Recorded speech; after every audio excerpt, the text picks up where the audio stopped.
तो ये है यहाँ पे फिक्स्ड एंड मूवमेंट, इसके बारे में बताता हूँ, मोस्ट इम्पोर्टेंट है। फिक्स्ड एंड मूवमेंट का क्या है ना कि मेंस में पूछेगा, मेंस में पूछेगा नहीं, मेंस में बेसिकली हमें क्या होगा कि कैलकुलेशंस करनी है। देखो यहाँ पे fixed end movements or reaction movements. Fixed end movements क्या होता है? रिएक्शन मूवमेंट्स होते हैं जो डेवलप होते हैं किसमें? बीम मेंबर में। कुछ लोडिंग कंडीशंस होती हैं, उसके अकॉर्डिंग लोडिंग कंडीशंस क्या हो सकती हैं? यूडीएल हो सकता है, पॉइंट लोड हो सकता है, ये सब लोडिंग कंडीशंस। जब हमारे बोथ एंड्स जो होंगे बीम के फिक्स्ड होंगे, ठीक है, तो जब हमारे दोनों एंड्स क्या होंगे? फिक्स्ड होंगे और लोडिंग किसी भी तरह का लग रहा होगा, तब जो हमारा रिएक्शन मूवमेंट डेवलप होगा उसको हम कहेंगे अपना क्या? Fixed end movement. ठीक है, बीम जो होता है हमारा, जिसके बोथ एंड्स जो होते हैं फिक्स्ड होते हैं, वो क्या होता है? स्टैटिकली इंडिटरमिनेट होता है विद डिग्री 2, यानी कि उसका स्टैटिकली क्या होगा? इंडिटरमिनेट होगा, डिग्री से कितनी होगी? 2। जो पॉइंट यहाँ पे है ये पॉइंट मोस्ट इम्पोर्टेंट है, एग्जाम में पूछा है बहुत, वेरी इंपॉर्टेंट, प्री में आएगा। ठीक है, अब यहाँ पे पहला केस हमारे सामने है। पहला केस ये है आप लोगों के सामने, इसमें क्या है? पी लोड लगा हुआ है, फिक्स्ड एंड मूवमेंट हम यहाँ पे निकाल रहे हैं, एम ए बी वो कितना है? पी एल अपॉन 8, ऐसे एम बी ए कितना है? P L upon 8। ये अब नेक्स्ट देखो, उसी तरीके से यूडीएल लगा हुआ है, तो ये कितना? W L square upon 12, W L square upon 12। ये सब जितनी भी वैल्यूज है ना, ये सबको याद करना है, ये सारी वैल्यूज याद कर लेना, रट लेना है। जितने भी केसेस बनते हैं सारे केसेस यहाँ तुम लोगों के सामने, ठीक है।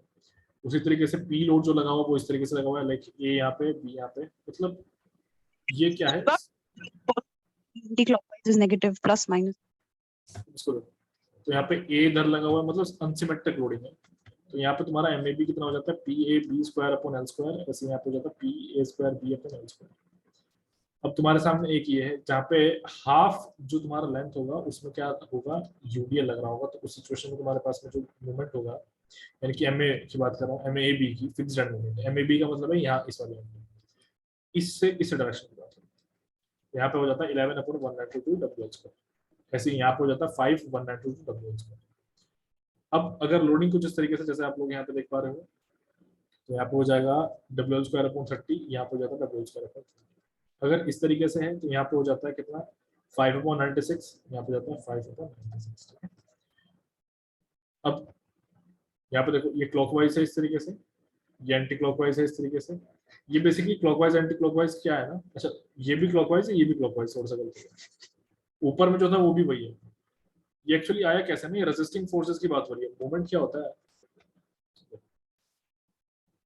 थोड़ा सा समझते हैं। मान लो ये मेरा अप्लाइड मूवमेंट है, इसको एक बार और बताता हूं, ये अप्लाइड मूवमेंट। अब ये अप्लाइड मूवमेंट यहाँ पे देखो इस तरीके से अप्लाई होगा। अब इसको रेजिस्ट करने के लिए एक अपोजिट मूवमेंट होगा, ये होगा हमारा क्या? जो इसका इंटरनल मूवमेंट है, यही तो होता है हमारा बेंडिंग। तो यहाँ पे इस मूवमेंट्स की बात हो रही है, देखो ये जो क्लॉकवाइज है और ये जो यहाँ पे ये है, ये अप्लाइड वाला नहीं है, ये उसके अंदर वाला मूवमेंट है। ठीक है ना, ये अंदर वाला मूवमेंट इसको। तो देखो यहाँ पे हमारा एम में कितना हो जाता है? m/4, ऐसे एम बी हो जाता है m/4। नेक्स्ट देखो यहाँ पे जब इस तरह का होगा तब यहाँ पे क्या हो जाएगा? ये होगा M A B equal to M B 2a minus B upon L square, और यहाँ पे होगा, मतलब जब हम किस एंड से निकालेंगे, इस एंड से इस एंड की तरफ करेंगे तो ये हो जाता है 2a माइनस बी, जब इस एंड से इधर करेंगे तो ये होता है 2b माइनस। ये वैल्यूज हमारे सामने कुछ। ठीक, अब देखो यहाँ पे डिस्ट्रीब्यूशन फैक्टर जो होता है वो बीम्स के लिए होता है, कैरी ओवर मूवमेंट जो होता है वो जॉइंट्स के लिए होता है।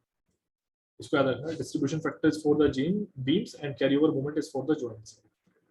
ठीक, ये थोड़ा इंपॉर्टेंट चीज है, कॉन्सेप्चुअल चीज है। डिस्ट्रीब्यूशन फैक्टर बीम के लिए होता है, मूवमेंट जब बीम में ट्रांसफर होगा तो डिस्ट्रीब्यूशन फैक्टर के थ्रू होगा। मूवमेंट किसी जॉइंट पे कितना जा रहा है, ये चीज हमने कैरी ओवर मूवमेंट के थ्रू समझी थी, वहां पे जॉइंट का जिक्र था। ठीक है, तो ये सिंकिंग ऑफ सपोर्ट क्या होता है वो देखो थोड़ा सा। सिंकिंग ऑफ सपोर्ट होता है जो हमारा डिफ्लेक्शन आ जाता है जॉइंट में वर्टिकल डायरेक्शन में, वो ऊपर भी हो सकता है नीचे भी हो सकता है, उसको हम सिंकिंग ऑफ सपोर्ट कहते हैं। अगर नीचे है तो वो हमारा क्या है? डाउनवर्ड डाउनवर्ड सेटलमेंट होगा, अगर ऊपर चला जाएगा उसको हम अपवर्ड सेटलमेंट।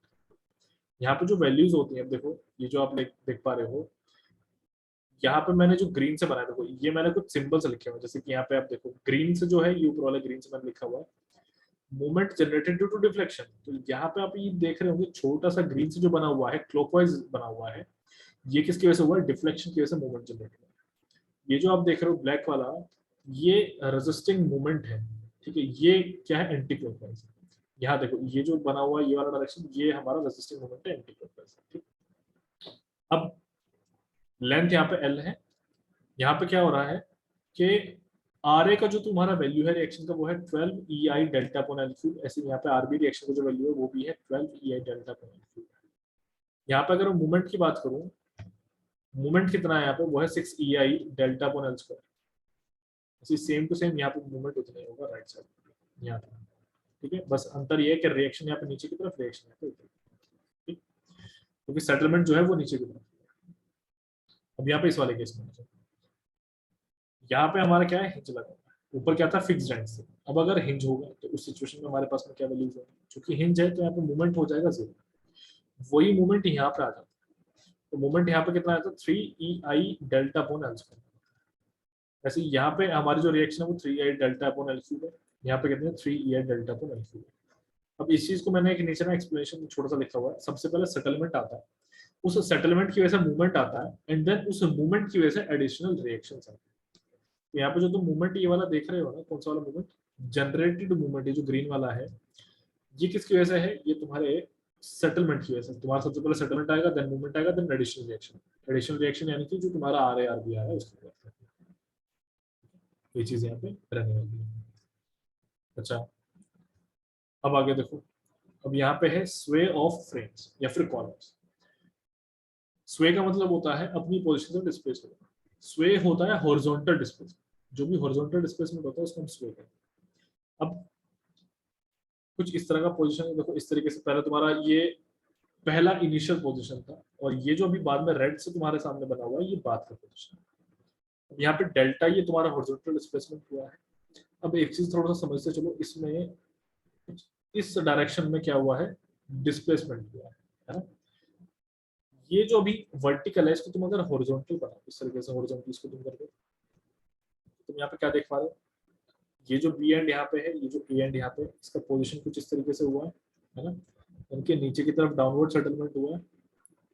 जब डाउनवर्ड सेटलमेंट हो रहा है तो तुम देख सकते हो यहाँ पे जनरेटेड मूवमेंट किस डायरेक्शन में आना चाहिए। देखो यहाँ पे जनरेटेड मूवमेंट यहाँ पे आएगा इस डायरेक्शन में, जो कि यहाँ पे मैंने बनाया हुआ है। देखो मतलब मैं क्या कह रहा हूँ, देखो जस्ट मैंने अभी ऊपर पढ़ाया है ना बीम्स के लेके, वही यहाँ पे सेम टू सेम रिपीट है। देखो ये जो भी मैंने बीम को लेके बताया सेम टू सेम चीज वही है, रिपीट हुआ। ठीक है, बस जो ओरिएंटेशन है वो चेंज हो गया। देखो यहाँ पे ओरिएंटेशन जो था वो चेंज हो गया। आई होप सभी को समझ में आ गया। ठीक, अब नेक्स्ट हमारा हिंज वाला केस है। देखो इस हिंज वाले केस में भी सेम टू सेम उसी तरीके से है। तो मैंने क्या किया, ऊपर जो मेरी पोजीशन हॉरिजॉन्टल थी वो यहाँ पे मैंने वर्टिकल। उसके बाद में मेरे पास में आया था नेक्स्ट स्लोप डिफ्लेक्शन मेथड। इसको हम जॉर्ज ए मैने मेथड भी कहते हैं। ठीक है, ये इनका नाम है जॉर्ज ए मैने, इन्होंने ये मेथड दिया था तो ये इसको भी। अब यहाँ पे हमारे पास में कुछ एक ये मैंने इस तरह केस लिया हुआ है। इस मेथड में हम सबसे पहले क्या करते हैं, जॉइंट्स को हम रिजिड कंसीडर करते हैं। सबसे पहली चीज है कि जॉइंट्स को कंसीडर करते हैं, रिजिड कंसीडर करते हैं। तो स्लोप डिफ्लेक्शन मेथड में हम क्या कंसीडर करते हैं कि जॉइंट्स हमारे क्या है, रिजिड है। अब यहाँ पे देखो मूवमेंट किस तरीके से आता है। पहला हमारे पास में कुछ इस तरीके से मैंने मूवमेंट जो है बनाया हुआ है। फिक्स सपोर्ट है यहाँ पे भी, यहाँ पे फिक्स सपोर्ट है। फिक्स्ड एंड मूवमेंट ये रहा, यहाँ पे फिक्स्ड एंड मूवमेंट ये रहा। इन फिक्स्ड एंड मूवमेंट्स का यहाँ पे काम है।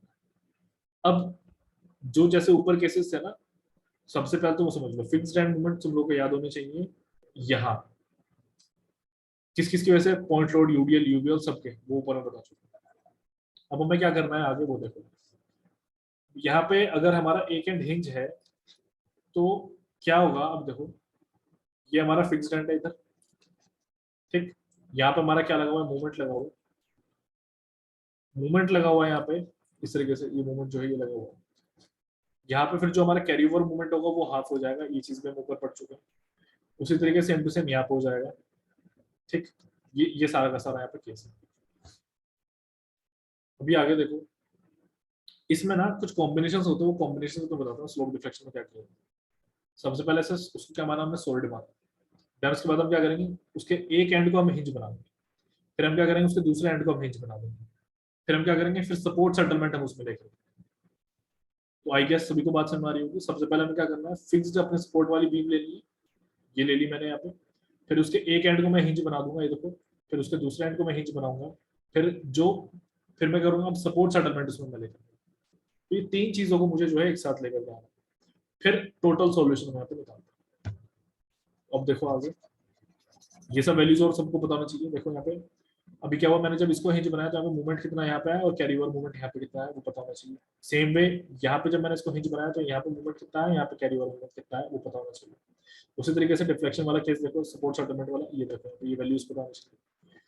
अब टोटल देखो यहाँ पे टोटल तुम्हारा मूवमेंट कैसे निकालना, यहाँ पे मूवमेंट देखो टोटल तुम्हारे सामने है, ये रहा एम ए बी, ये तुम्हारा फिक्स्ड एंड मूवमेंट, ये तुम्हारा, अब देखो एम ए बी का मतलब है यानी कि यहाँ देखो तुम्हारा यहाँ पे ए है, यहाँ पे तुम्हारा बी है, तो इस डायरेक्शन में मूवमेंट देख रहा है। तो यहाँ पे एम ए बी यानी कि फिक्स्ड एंड मूवमेंट जो ए पे होगा वो, फिर यहाँ पे क्या है तुम्हारा 4 ई आई थीटा ए अपॉन एल, यानी कि ये जो वैल्यू तुम्हारी अब आई है ना उसको ऐड करना।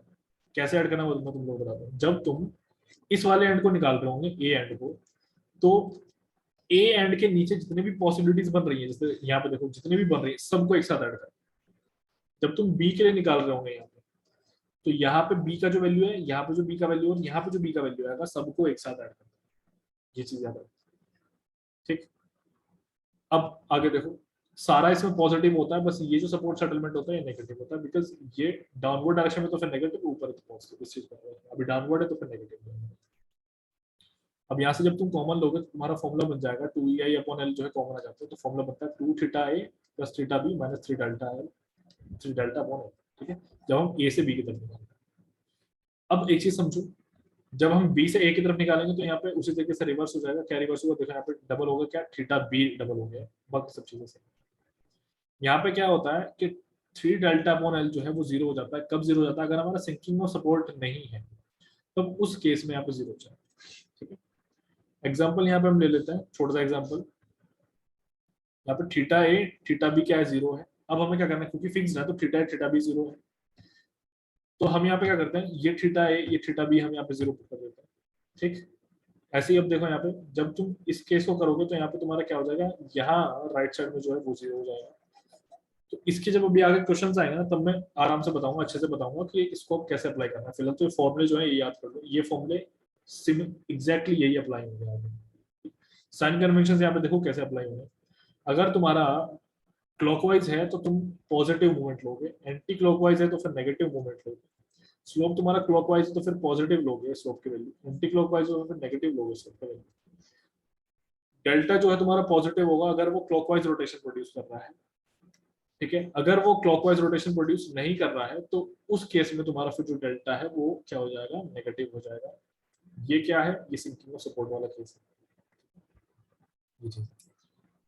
तो इतना था हमारा ये एनालिसिस वाला चैप्टर जो है वो कंप्लीट हो गया है। इसके हम आगे न्यूमेरिकल्स वगैरह करेंगे मेंस के, तो वो पूरी तरीके से खत्म हो जाएगा।